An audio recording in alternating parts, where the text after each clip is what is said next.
Hello, everyone. This is Olga Media. We are here in Santa Clara, Algo-Logic.com. As you know, Olga Media supports technology, culture, and people, and I'm all for innovation. And John Lockwood, CEO of the company, let me sit next to a very interesting box. Apparently, it's Black Diamond. That's right. So this is our Black Diamond mobile system. This is the newest version of our data acquisition system. And so what this allows us to do is to collect live analog data and digitize it, record it, and stream it over to our Algo Central cloud service. And so we have these types of boxes deployed around the world, and we're collecting data from all sorts of different devices, such as bridges, dams, towers, wind towers, and solar generation systems, power monitoring systems. And so all that data comes back to our cloud service, and we can monitor and see what's going on. And so this box just simply has, very easy to use, is that just an on-off switch and an info button to see what it's doing, but otherwise, everything else is controlled through the cloud. And so all it takes is plugging in the analog sensors, and we have a couple of modular adapters that make plugging in channels to the system really easy. We just cable this up, and the sensors attach into the system, and once it's attached, we're able to collect data. Well, it doesn't look like diamond at all, so why Black Diamond? Well, it's black. Is that so the system, when it's closed, can simply be taken around and carried into a site and used on site. And so I guess the idea was that it's kind of a gem in the rough. All right. And you did, your company already work on those projects like dam and bridges. Yeah, so let me just give an example. If we can take a look at the map, so these are some of the projects that we have currently deployed. And you can see that from around the world is that anywhere we can get internet connectivity, we can collect data and stream it back to the data center. And so these are some of the sites where we have sensors and systems that are currently in operation.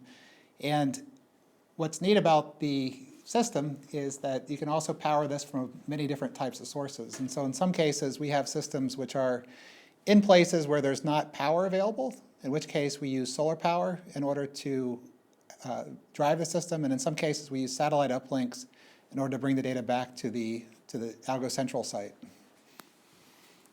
Very nice.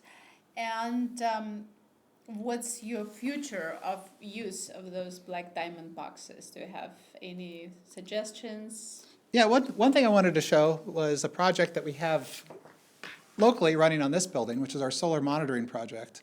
And so for the solar monitoring project, we have an off-grid power system that we use for powering the computers in this building. And so we have several banks of solar panels on the roof, and we have several charge controllers and batteries. And that during the day, the system charges up. So if we look at the charge profile over time, we can see that when the sun came out this morning at about 7 a.m., and as the sun rose, is that the amount of current that came in from one of our charge bank panels was increasing over time. And then if we zoom out, we can see that from a larger time scale, say, let's look at a couple of days this week, we can see the profile during the day. And so generally what happens is the sun comes out in the morning, and then sometimes you get clouds go over, and then it goes down at night. And so each day we have this profile of power being generated.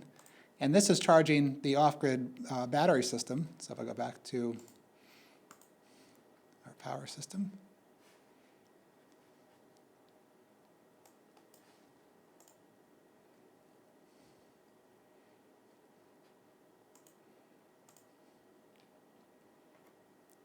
You can see here that this is the battery profile from this morning. And so what happened this morning was we were running off battery over the evening, discharging the batteries. The sun started to come out in the morning around 7 a.m. This is now powering the computers. Well, the computers have been powered 24/7, so they run in the data center all the time. But then in the morning, some of our employees come to work, and the first electric car arrived. And when the first electric car came in, you can see that the battery voltage dropped because we connected it to start charging. And then the second electric car connected, and the battery dropped some more. And then, but as it got later and later in the day, toward noon, is that the battery continued to charge further.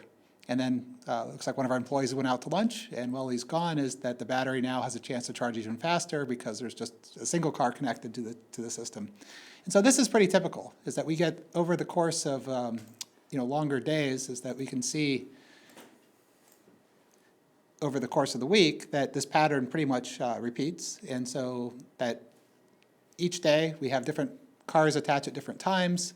The battery's charging and discharging, it goes through a cycle. But having the monitoring systems make sure that we never go too far in terms of we never discharge the batteries too far, and that we never overcharge the batteries as well. And so by having the careful power monitoring system, we're making sure we're always making the best use of the energy.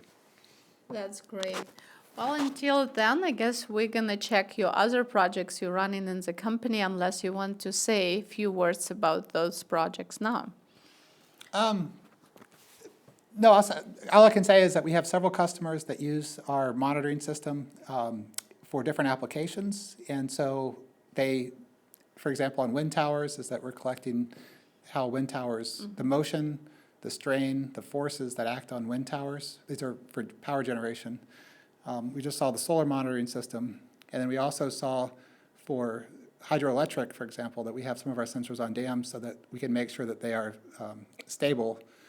And these systems we provide the customers with a custom dashboard so that anywhere in the cloud with a mobile device or with their laptop, that they can go online and see the current live status of their system, as well as the historical data of the past, minute, hour, day, week of previous data. So, of course, I know that you are behind scenes some of the trading companies and now going into solar monitoring. Big data is everywhere, and to be sure that those big data come into your hands in milliseconds or microseconds. Right. So different timescales for different types of data is that we've been in the stock market is that our inputs are typically market data events that come from the exchanges like CME or NASDAQ. And so in that case, it's absolutely critical that we're able to respond to those in microseconds. And so we saw, for example, the key value store and also with our tick-to-trade system is that it's geared toward handling sub-microsecond type latencies. But for some of the other real-world inputs, the challenge isn't so much that we need to get down to a microsecond. We just need to handle the volume of tens of thousands of sensors. And so having a system that can scale and handle this influx of data, and then most importantly for us to be able to react instantly to what's happening is the key value that we add to the system. Then you go to Algo-Logic and then take care of that issues. And until then, we keep checking algologic.com.